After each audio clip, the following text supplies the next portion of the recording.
हम देखते हैं अपना next question, that is integration of sec square x upon under root tan square x plus 4 dx।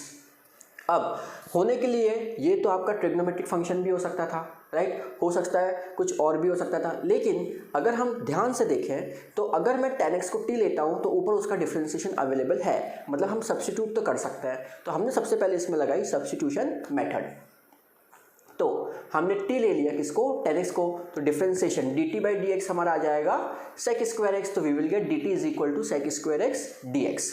यहाँ तक क्लियर। तो sec स्क्वायर एक्स dx को हटा के मैंने यहाँ लिख दिया dt और tan x को हटा के मैंने वहाँ लिख दिया t। तो देखिए हमारे पास क्या रिप्लेसमेंट हो गया, integration of dt upon under root T square plus 2 square, मतलब पहले हमने सब्स्टिट्यूशन मेथड लगाई।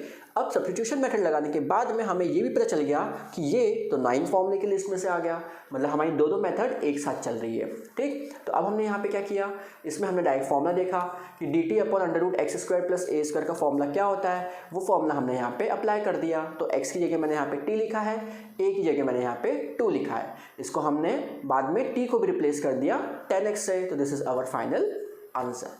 होप यहाँ तक आपको समझ में आ गया होगा।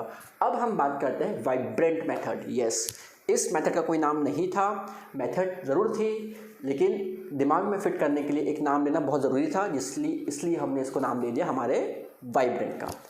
चलिए अब हम देखते हैं वाइब्रेंट मेथड। वाइब्रेंट मेथड में क्या होता है, integration of p x plus q upon under root x a x square plus B x plus c. ये फॉर्मेट थोड़ा सा देखिए, या तो ये फॉर्मेट होगा या तो बाजू में जो दूसरा फॉर्मेट है ना, p x plus q into under root a x square plus B x plus सी।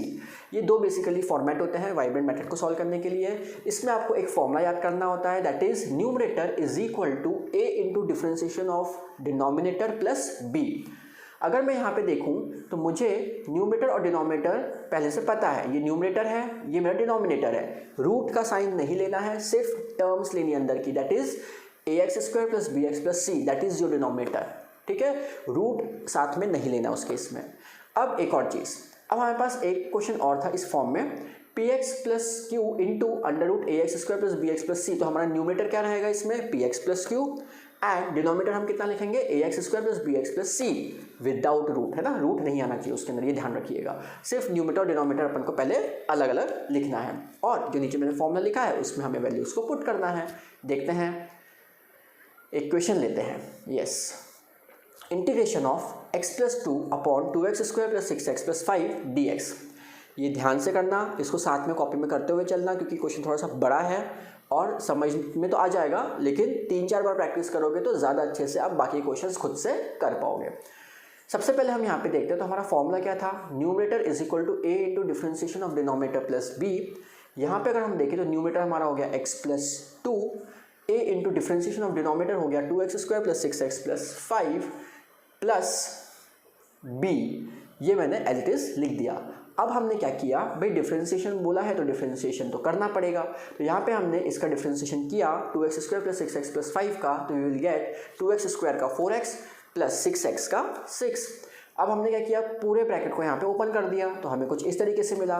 अब यहाँ पे हमने कर दिया कंपैरिजन, कंपैरिजन मतलब x को कंपेयर किया, विदाउट x वाले को कंपेयर किया, ठीक। आने वाले क्वेश्चंस में हो सकता है एक्स स्क्वायर की टर्म्स को भी कंपेयर करना पड़ सकता है। तो फिलहाल हम देखते हैं यहाँ पे कंपैरिजन। तो हमारे पास यहाँ पे कंपैरिजन के हिसाब से देखें तो यहाँ पे x की टर्म मतलब एक ही है और यहाँ पे भी x की टर्म ये है, तो इसका मतलब हमने कंपेयर किया, तो 4a की वैल्यू कितनी हो गई, 1 हो गई। तो यहाँ से मेरी a की वैल्यू आ गई 1/4। ये मेरा विदाउट एक्स टर्म है, ये भी मेरा विदाउट एक्स टर्म है, हमने इनको भी कंपेयर किया, मतलब 6a plus B is equal to 2। तो देखिए यहाँ पे हमने लिखा 6a plus B is equal to 2। a की वैल्यू मेरी आ चुकी है 1/4 मैंने यहाँ पे वैल्यू पुट कर दी है। इसकी हेल्प से मैंने फाइंड की b की वैल्यू, तो मेरी b की वैल्यू आ गई सॉल्व करने के बाद 1/2। अब मैंने जो a और b निकाला है उसे मुझे इसमें नहीं रखना है, इसमें नहीं रखना है, नहीं सॉरी, इसमें नहीं रखना है, इसमें रखना है। ये बहुत इंपॉर्टेंट है, ध्यान रखना। कई बार ये कन्फ्यूजन होता है कि आप लोग वापस इसमें पुट कर दोगे तो दोनों इक्वल हो जाएंगे। तो हमें कहाँ पुट करना है, जहाँ पे a हमने कॉमन बाहर निकाला था और डिफरेंशिएशन हमने कर दिया था, इस चीज़ का ध्यान रखिएगा, ठीक है। तो इसमें हमें a और b की वैल्यू को पुट करना है, तो मैंने यहाँ पे a और b की वैल्यू को पुट कर दिया। देखिए, yes, this is my value of a, this is my value of b। अब मेरा जो क्वेश्चन था वो तो ये था, पर मैंने क्या चालाकी की, x+2 को मैं अगर ये लिख सकता हूँ तो मैंने रिप्लेस कर दिया x+2 हटा के इस वाली चीज़ से। ठीक, तो देखते हैं कैसे हटाया इसको। ये देखिए यहाँ पे, तो ये हो गया हमारा, यहाँ पे x+2 को मैंने रिप्लेस कर दिया जिसमें हमने उसे कन्वर्ट किया है। अब मैं क्या करूँगा, ये जो रूट है वो दोनों के पास अलग अलग सेपरेट कर दूँगा।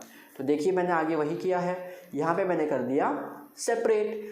अब मेरे पास में 2 क्वेश्चंस हो गए, फर्स्ट सेकंड। अब देखिए ये क्या हो गया, थोड़ा सा इंटीग्रेशन बड़ा हो गया, लेकिन कोई बहुत बड़ी चीज़ नहीं है, लेंदी ज़रूर है पर ईजी है। ठीक, तो यहाँ पे अगर हम देखें तो यहाँ पे हमने दोनों को क्या कर दिया, अलग अलग कर दिया। पहले वाले को सॉल्व करने के लिए अगर हम देखें तो अगर मैं इसको t सपोज करता हूँ सब्स्टिट्यूशन मेथड से, तो ऊपर आ जाएगा उसका डिफरेंशिएशन, तो वी विल गेट dt/√t। तो देखिए यहाँ पे हमारे पास क्या बचा, यहाँ पे अगर हमने इसको डिफ्रेंशिएट कर दिया तो हमारा पहला जो आंसर है वो कुछ इस फॉर्म में आएगा, 1/4 इंटीग्रेशन dt/√t।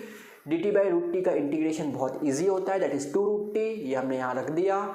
ठीक, और 2 2 4 ये कैंसिल हो जाएगा और t की जो वैल्यू थी वो हमने यहाँ पे पुट कर दी, दैट्स इट। ये हमारा पहला वाला आंसर आ गया। ठीक है, अब बात करते हैं दूसरे वाले की। दूसरा वाला जो पार्ट है उसमें हमारे पास क्या दिख रहा है हमें, 1/2 इंटीग्रेशन dx/√2x² + 6x + 5। तो ये हो गए हमारे 9 फॉर्मूले की लिस्ट में से कोई एक। मतलब अब हमें इसको कैसे सॉल्व करना है, जैसे हम 9 फॉर्मूलेस को सॉल्व कर रहे थे। तो अब हम कैसे करेंगे, देखिए अगेन सबसे पहले x² का कोफिशिएंट यहाँ पे कितना है 2, होना कितना चाहिए 1, तो मैंने 2 को क्या ले लिया कॉमन। अब देखिए रूट लगा है तो कोई भी चीज़ अगर आप रूट लगा होता है तो कॉमन रूट के अंदर ही लेना, बाहर मत ले जाना। ठीक, तो अब यहाँ पे मैंने क्या किया, 2 कॉमन लिया रूट के अंदर में, तो अंदर क्या बचा, एक दूसरे ब्रैकेट में x² + 3x + 5/2। अब मैंने क्या किया, ये मेरा एक तरीके से √2 हो गया। अब मैं इसको √2 को अलग से बाहर ले जा रहा हूँ। अब मेरे पास क्या बच रहा है, इंटीग्रेशन dx/√x² + 3x + 5/2। अब हम क्या करेंगे, कंप्लीटिंग द स्क्वायर लगाएंगे। कंप्लीटिंग द स्क्वायर वाली मेथड क्या थी, अगेन वही चीज़, 2b = x का कोफिशिएंट। तो यहाँ पे अगर हम देखें तो 2b = कितना आ जाएगा 3। ठीक है, b की वैल्यू कितनी हो जाएगी 3/2, b² कितना हो जाएगा 9/4। जो 9/4 आया है उसे मुझे इस क्वेश्चन में क्या करना है, plus and minus, that's it. यही मैंने किया है, देखते हैं। यस 9/4, और 9/4 को मैंने नीचे प्लस माइनस कर दिया है। फिर हमने फिल्टरिंग की। फिल्टरिंग में हमने क्या किया, x किसका स्क्वायर है, मतलब x² किसका स्क्वायर है, x का। 9/4 किसका है, 3/2 का। x का साइन क्या है यहाँ पे, प्लस, तो यहाँ बीच में प्लस। बचे हुए टर्म्स जो थे 5/2 एंड -9/4 वो मैंने अलग कर दिया। ठीक, उनमें मैं ले लूँगा एलसीएम। तो इससे मुझे मिल जाएगा कुछ फॉर्म इस तरीके से, ये वाला, दैट इज 1/2 √2 बाहर था पहले से, इंटीग्रेशन dx/√x + 3/2 का होल स्क्वायर + 1/2 का square. This is my formula of dx/√x² + a²।